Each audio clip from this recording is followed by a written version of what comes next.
వాలంటీర్ల వ్యవస్థ వారి సేవ మరవలేదంటూ మంత్రి పెద్దిరెడ్డి రామచంద్రారెడ్డి తెలిపారు. కరోనా సమయంలో వాలంటీర్ల సేవలు మరవలేనివని, ఇతర రాష్ట్రాలతో పోలిస్తే మన ప్రభుత్వం ప్రజలకు చాలా అండగా ఉందన్నారు.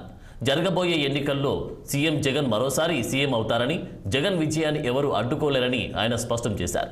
చంద్రబాబు, పవన్ కళ్యాణ్, లోకేష్, పురంధేశ్వరి నీచ రాజకీయాలు చేస్తున్నారని రామచంద్రారెడ్డి మండిపడ్డారు. ₹25 చేశాడు, మరి 5 సార్లు కరెంట్ ఛార్జీలు పెంచాడు. మరి ఇవన్నీ కూడా ఒకసారి చూసాం, 2014లో రెండోసారి చూసాం. ఇంకా ఎప్పుడు కూడా అతని పద్ధతి మార్చుకోడు, ఈ రాష్ట్ర ప్రజలను ఆదుకునే విధంగా పరిపాలన సాగించలేడు, అతనికి చేత కాదు, కొన్ని వర్గాలకే ఆయన పనిచేస్తాడు. మనం చూసాం, ఏదైనా ప్రభుత్వంలో ఆయన అధికారంలో ఉన్నప్పుడు గ్రామాలలో గ్రామానికి ఒక జన్మభూమి సభ కమిటీ ఉండేది. ఆ కమిటీ సభ్యులంతా తెలుగుదేశం వారే.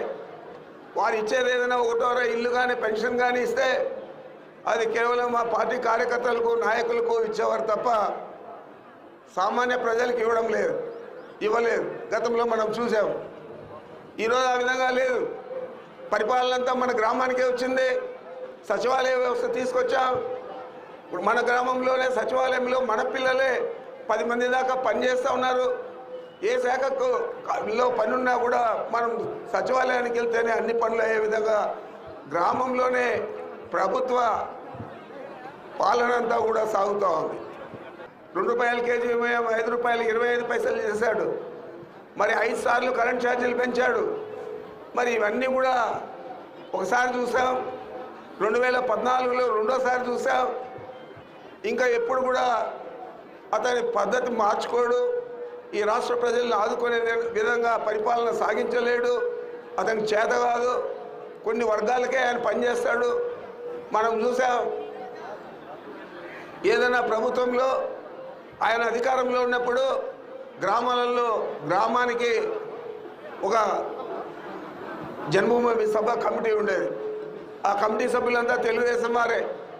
వారు ఇచ్చేది ఏదైనా ఒకటోర ఇల్లు కానీ పెన్షన్ కానీ ఇస్తే అది కేవలం మా పార్టీ కార్యకర్తలకు నాయకులకు ఇచ్చేవారు తప్ప సామాన్య ప్రజలకు ఇవ్వలేదు. గతంలో మనం చూసాం.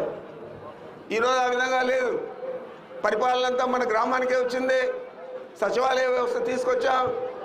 ఇప్పుడు మన గ్రామంలోనే సచివాలయంలో మన పిల్లలే 10 మంది దాకా పనిచేస్తూ ఉన్నారు. ఏ శాఖకు పని ఉన్నా కూడా